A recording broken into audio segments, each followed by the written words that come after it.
السلام علیکم ورحمۃ اللہ وبرکاتہ۔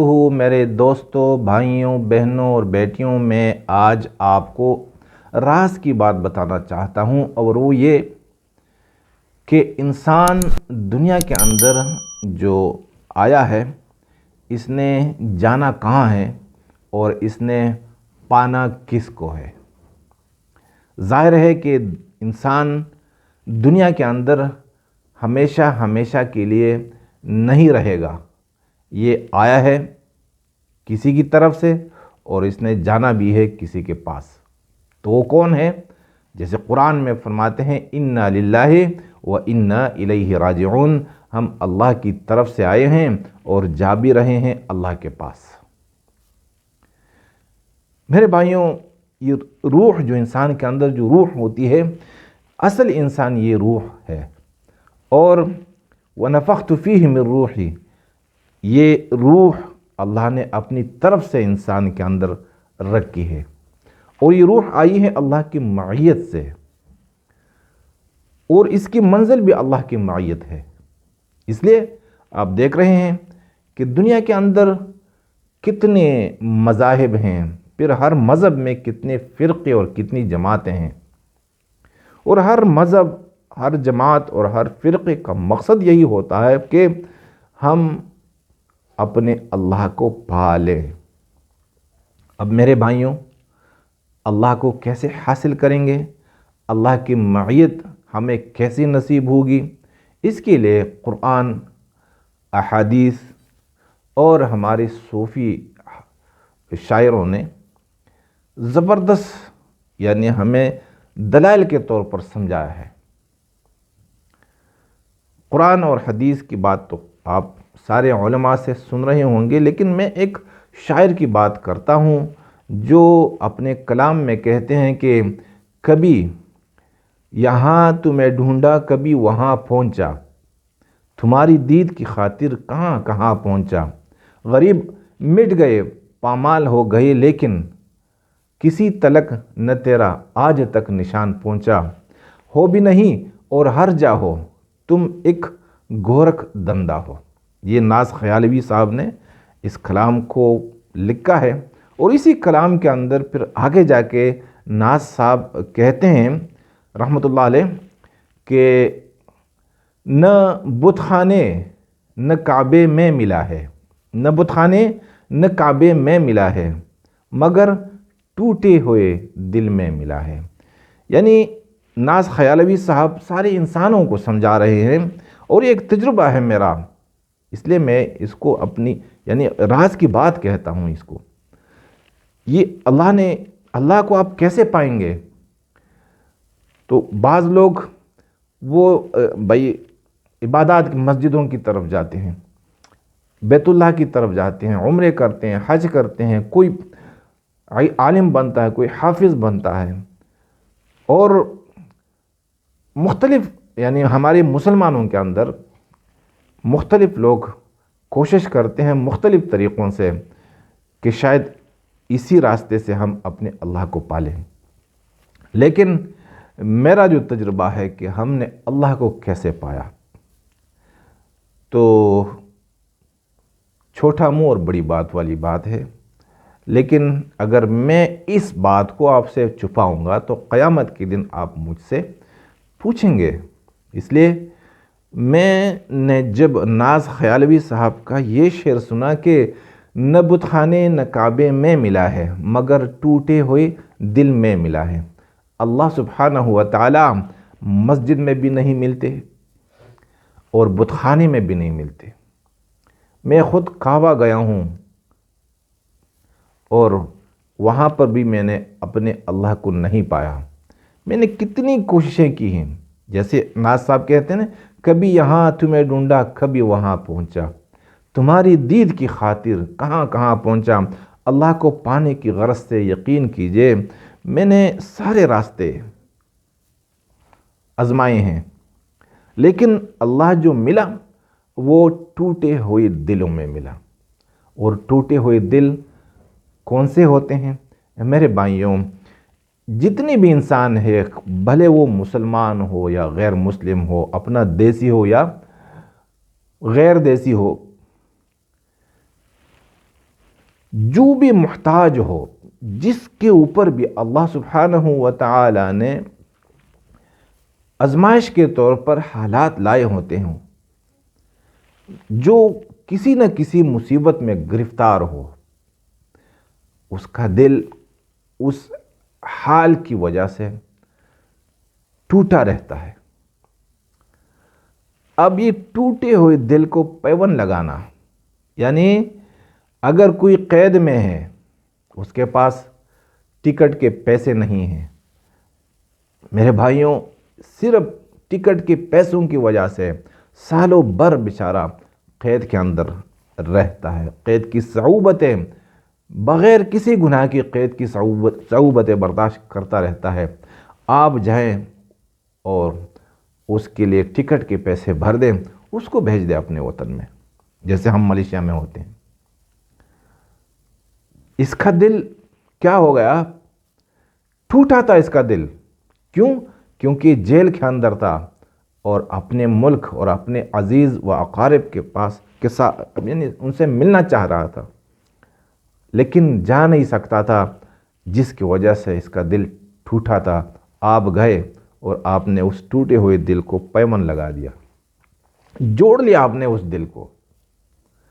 اس کے دل میں اللہ ہے، اگر وہ آپ کو نہیں جانتا بھی ہو، لیکن اس کی آپ نے مدد کی تو اللہ آپ کو مل گیا۔ یہ میں قسم کھا کے کہتا ہوں کہ جو بھی غریبوں کو، یتیموں کو اور قیدیوں کو، یعنی غریبوں کو کھلائے گا بھوک کی حالت میں، یتیموں کی پرورش کرے گا اور قیدیوں کو چھڑائے گا، اللہ سبحانہ و تعالی کیا کہتے ہیں ایسے لوگوں کے بارے میں؟ اولئک اصحاب المیمنہ، یہ وہ لوگ ہیں جو میرے دائیں جانب بیٹھیں گے قیامت کے دن۔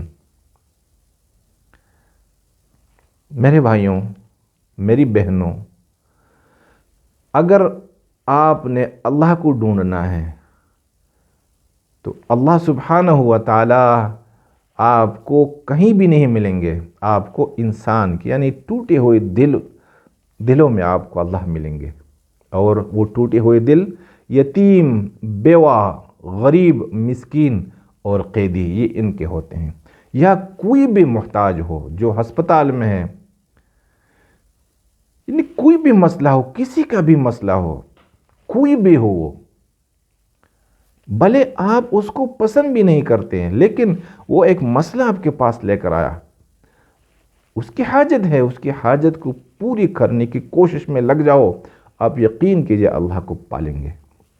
اور ایک بات اور میں آپ کے ساتھ شیئر کرنا چاہتا ہوں، وہ یہ کہ جو بھی محتاج ہو، بھلے اس کی حاجت کتنی ہی بڑی نہ ہو، آپ سن کے اس کی حاجت آپ کے ہوش اڑ جائیں گے کہ اللہ یہ اس حاجت کو کون پوری کر سکتا ہے، لیکن وہ اگر آپ کے پاس اپنی حاجت کو لے کر آیا ہے تو آپ نے اس کو مایوس نہیں کرنا۔ ایسے مت کہو اس کو کہ یار میں یہ خدمت نہیں کر سکتا، آپ ان سے کہہ دیں کہ بھائی آپ بے فکر رہیں، آپ کا کام اللہ کرے گا۔ میرے بھائیوں، کیوں؟ اور آپ جب کوشش میں لگیں گے تو اس کی حاجت کو اللہ یعنی گھنٹوں میں پوری فرمائیں گے۔ وجہ کیا ہے؟ ایک محتاج ہے، مثال کے طور پر ایک آدمی، اس کو بھوک لگی ہے، بھوک اللہ نے کیوں لگائی اس کو؟ اس لیے کہ اللہ کھلانا چاہتے ہیں۔ ایک آدمی ہے، اس کی کوئی حاجت ہے، اللہ نے یہ حاجت کیوں لگا دی اس کے ساتھ؟ کیونکہ اللہ اس کی حاجت کو پوری کرنا چاہتے ہیں، اور اللہ ہی پوری کرتے ہیں حاجت۔ لیکن اس کو اپنے لیے غنیمت سمجھو کہ کوئی محتاج آپ کے پاس اپنی حاجت لے کر آیا اور آپ نے اٹھ کر اس کے ساتھ چلنے کا ارادہ کیا، یہ اللہ سبحانہ و تعالیٰ کی طرف سے ایک بہت بڑی نعمت اور غنیمت سمجھے۔ کیوں؟ کیونکہ اگر آپ نے نہیں کرنی اس کی مدد، کوئی اور کرے گا، کیونکہ اللہ سبحانہ و تعالی ضرور اس کی مدد فرمائیں گے۔ لیکن اگر آپ نے اس کی مدد کی اور آپ نے اس کی مدد کرنے میں اس سے تعاون کیا، کچھ مشقت اٹھائی، تو سمجھو کہ سب سے اللہ والے آپ ہی ہیں۔ اللہ آپ ہی سے پیار کرتے ہیں۔ یہ محتاج آپ کے پاس آیا نہیں، اسے بھیجا گیا ہے۔ اور کس لیے بھیجا ہے؟ کہ بھائی یہ جو صاحب ہیں یہ مجھ سے دور ہیں، میں اس کو اپنے قریب کرنا چاہتا ہوں۔ اب یہ کیسے میرے قریب ہوگا؟ چلو ایک دو بندے کو محتاج بنا دیا، اس کو آپ کے پاس بھیج دیا، آپ نے اس کی حاجت پوری کر دی۔ آپ یقین کیجئے کہ آپ اللہ والے ہو گئے اور آپ نے اللہ کی معیت کو پا لی۔ میرے بھائیوں، میرا اپنا یہ تجربہ ہے، آپ کسی کی بھی مدد کریں، جو بھی محتاج ہوں، انکار نہ کریں اور اس کو یعنی بہانہ نہ بناؤ۔ جو بھی آئے بس اس کی خدمت میں لگو۔ اگر آپ کے پاس اسباب نہیں ہے اس کی حاجت کی پوری کرنے کی، تو میرے بھائیوں اللہ کے پاس تو ہیں۔ اللہ سبحانہ و تعالیٰ آپ کو وہاں بھیجے گا جہاں پر اس کی حاجت کے پورے ہونے کے اسباب موجود ہیں، اسی کے پاس اللہ آپ کو بھیج دیں گے، اور اسی سے اللہ سبحانہ و تعالیٰ اس کی حاجت پوری فرما دیں گے۔ لیکن ذریعہ کون بنا؟ آپ بنے۔ جب آپ بن گئے تو سمجھو آپ اللہ والے ہیں۔ یہ اللہ نے آپ کے ساتھ جس بندے کے پاس کوئی بھی حاجت آتی ہو، کوئی بھی محتاج آتا ہو، وہ یہ سمجھے کہ اللہ سبحانہ و تعالیٰ مجھ سے پیار کرتے ہیں، مجھے نوازنا چاہتے ہیں، اور اللہ سبحانہ و تعالیٰ مجھے اپنے قریب کرنا چاہتے ہیں۔ میرے بھائیوں، اللہ کرے کہ ہم انسان کی خدمت میں لگے، اور انسان تو کیا، جتنے بھی حیوان ہیں ان کی بھی خدمت کرو۔ یہ مخلوق اللہ کا کنبہ ہے، اور جو بھی مخلوق کے ساتھ نرمی کرتا ہے اور مخلوق کے ساتھ ہمدردی کرتا ہے، یہ اللہ کے کنبے کے ساتھ اس نے نرمی کی، اس نے ہمدردی کی، اور اس کا صلہ کوئی اجر نہیں، کوئی ثواب نہیں، اس کا صلہ صرف اور صرف اللہ کی معیت ہے۔ میرے بھائیوں، آپ کو اللہ چاہیے یا نہیں؟ اگر چاہیے تو لوگوں کی مدد میں لگ جاؤ۔ اللہ آپ کی مدد نہیں کریں گے، بلکہ اللہ آپ کے ساتھ ہو جائیں گے، دنیا میں بھی اور مرنے کے بعد بھی۔ میرے بھائیوں، اگر میری باتیں آپ کو اچھی لگی ہوں تو یہ دوسروں تک بھی پہنچانے کا اہتمام فرما دیجیے گا۔ جزاکم اللہ۔